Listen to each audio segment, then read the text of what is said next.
Assalamualaikum warahmatullahi wabarakatuh. Saya Dani Pradita dari kelas 11 TKR 3, absen 9. Dan kameramen Angger Andrianto, absen 4 dari kelas 11 TKR 3. Di sini saya akan menjelaskan tentang letak-letak sensor-sensor di mesin EV dan menjelaskan tentang sensor-sensornya.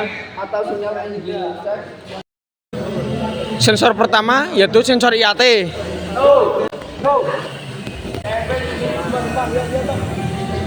Sensor IAT adalah komponen yang berfungsi untuk mendeteksi suhu udara yang masuk ke intake manifold. Letak sensor IAT, letak dari IATS ada di bagian saluran intake, yakni tepat di saluran udara masuk di antara throttle body dan filter udara. Namun ada juga yang diletakkan pada bagian belakang filter udara. Apa yang terjadi jika intake air temperatur sensor rusak? Mesin susah dinyalakan. Ciri-ciri pertama dari intake air temperatur yang bermasalah adalah mesin mobil yang susah dinyalakan atau di starter. Ketika intake air temperatur bermasalah, maka sensor bisa saja mendeteksi suhu yang ada di sekitarnya dan airnya membuat mesin mobil jadi sulit untuk dinyalakan. Yang kedua adalah sensor oksigen. Ini dia.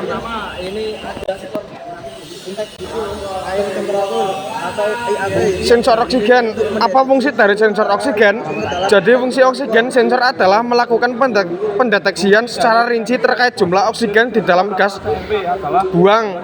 Dari hasil deteksi tersebut, komponen ini akan mengirimkan sinyal ke bagian unit kontrol mesin atau disebut juga ECM. Letaknya ada di bagian knalpot. Biasanya terdiri dari dua buah sensor, tapi ternyata ada juga yang hanya terdiri dari satu bagian saja. Lebih tepatnya terletak sebelum bagian catalytic converter. Sensor oksigen yang mengalami kerusakan akan membuat input ke ECU kacau. Salah pembacaan dari sensor akan membuat campuran bahan bakar dan udara menjadi tidak akurat. Yang ketiga adalah sensor ECT. Ini dia.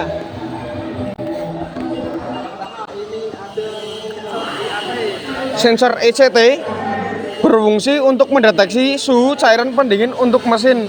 Ketika mesin mengalami panas yang berlebih, ECT akan meneruskan sinyalnya dan memerintahkan kipas radiator untuk menyala. Tujuannya adalah untuk mendinginkan mesin mobil yang mulai panas. Letak dari ECT ada di blok mesin atau di bagian bawah rumah termostat. Sensor ECT yang rusak akan mengirim sinyal palsu ke sistem komputer kendaraan dan membuat pembakaran bahan bakar menjadi tidak optimal. Hal ini juga menjadikan Anda akan boros bahan bakar. Yang keempat yaitu sensor knocking. Ini dia sensornya. Fungsi knocking sensor adalah mendeteksi ketukan atau getaran tidak wajar yang terjadi akibat waktu pembakaran tidak sesuai selama mesin beroperasi. Seringnya waktu pengapian maju lebih awal daripada yang seharusnya, sehingga sensor knocking memberikan sinyal waspada. Knocking sensor terletak tepat di bagian samping blok mesin.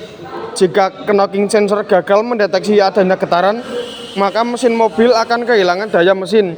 Alhasil mobil auto friends bisa mati mendadak karena proses kerusakan mesin terjadi lebih cepat. Apabila terjadi knocking pada mobil, sensor atau sinyal engine check yang terdapat pada dashboard mobil akan menyala. Yang kelima adalah CMP. Fungsi dari CMP adalah menentukan langkah hisap di mana terjadi pembukaan injektor atau penginjeksian. Komponen ini merupakan salah satu sensor yang terdapat pada sistem EV atau elektronik full injeksi. Letaknya di bagian penutup timing belt atau timing chain. Gejala permasalahan dan fungsi sensor CMP rusak ini juga cukup beragam. Beberapa di antaranya adalah usang. Ini hal yang umum terjadi pada suatu barang. CMP sensor pun akan rusak jika sudah lama dipakai atau usang. CMP sensor haus, tangki minyak rembes, terjadi kerusakan akibat benturan keras atau kecelakaan dalam berkendara, susah di starter. Yang keenam adalah TPS. Ini dia. TPS atau Throttle Position Sensor berfungsi untuk mengatur serta menyeimbangkan BBM pada mesin kendaraan.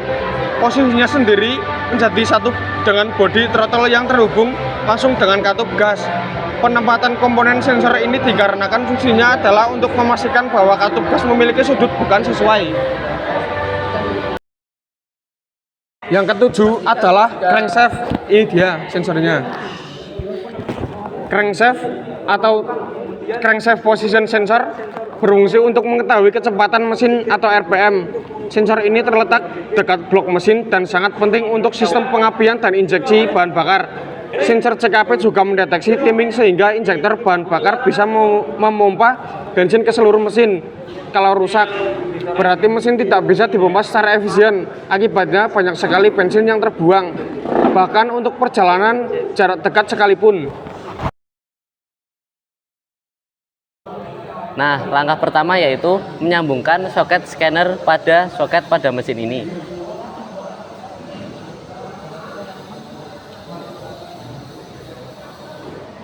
Jika dirasa sudah kencang, kalian bisa menyalakan scanner ini dengan cara menekan.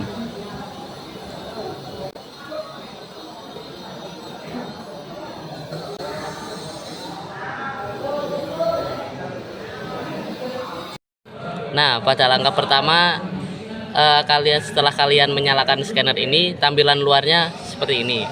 Nah, jika kalian akan mendiagnosa mesin ini, pilih saja diagnosis. Kemudian sesuaikan merek mesin pada mesin kalian. Contohnya ini mesin Toyota, kita pilih Toyota. Nah, di sini pencet internasional. Nah, untuk yang ini kalian sesuaikan saja pada lubang untuk soket yang sudah terpasang tadi. Nah, di sini kita langsung saja ke powertrain. Terus langsung yang paling atas ini langsung di oke.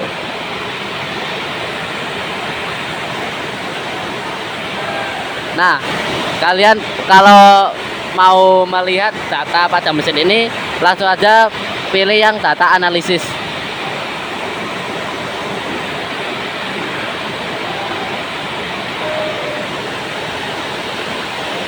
Nah, ini adalah kondisi di mana mesin belum dinyalakan, bebannya masih 0% dan juga belum ada RPM. Nah, di sini kita akan menyalakan mesinnya.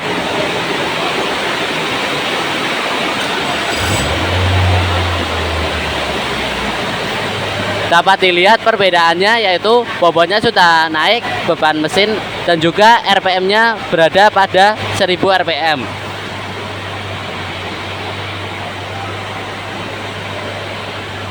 Kita kembali saja.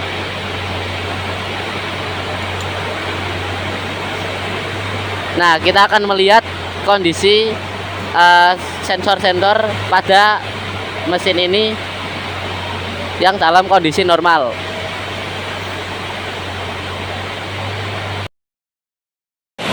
Ini adalah kondisi di mana mesin awal sebelum sensor ini dilepas. Nah, mari kita coba melepas salah satu sensornya.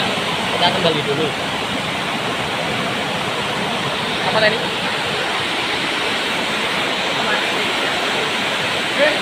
Kita lanjut loh. Hah? Gimana?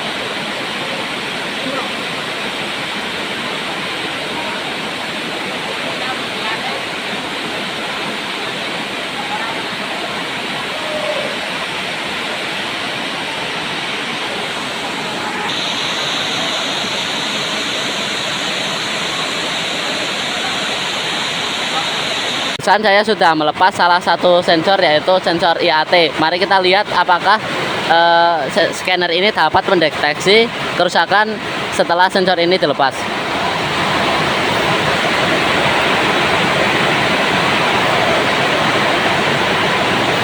Nah, seperti ini dapat dilihat scanner ini dapat membaca sebuah kerusakan pada sensor karena sensor yang tadi, sensor IAT, sudah saya lepas. Nah, bagaimana cara mengatasi hal yang seperti ini? Caranya cukup mudah saja. Nah, di sini kita akan memasang kembali sensor yang sudah saya lepaskan tadi. Nah, jika sudah terpasang, kita lihat pada scanner lagi.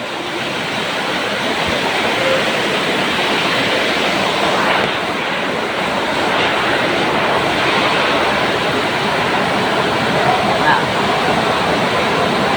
untuk menghapus masalah ini tidak langsung instan karena sistem scanner masih mendeteksi kerusakan pada awal tadi setelah saya lepas.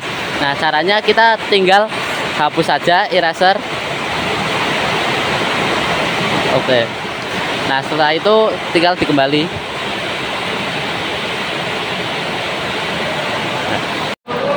Di sini kita akan membuktikan apakah sensor yang sudah saya pasang lagi sudah kembali bekerja dengan normal.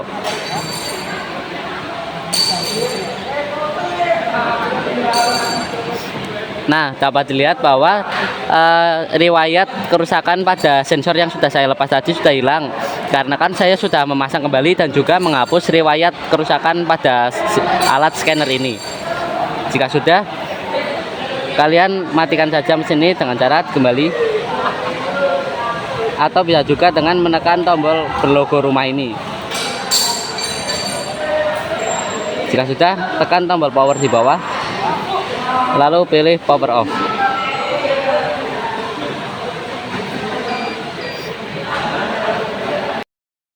Mungkin itu saja penjelasan dari saya tentang sensor-sensor pada mesin EVI ini. Saya Anggar Andrianto. Saya Dani Pradita. Sekian, terima kasih. Wassalamualaikum warahmatullahi wabarakatuh.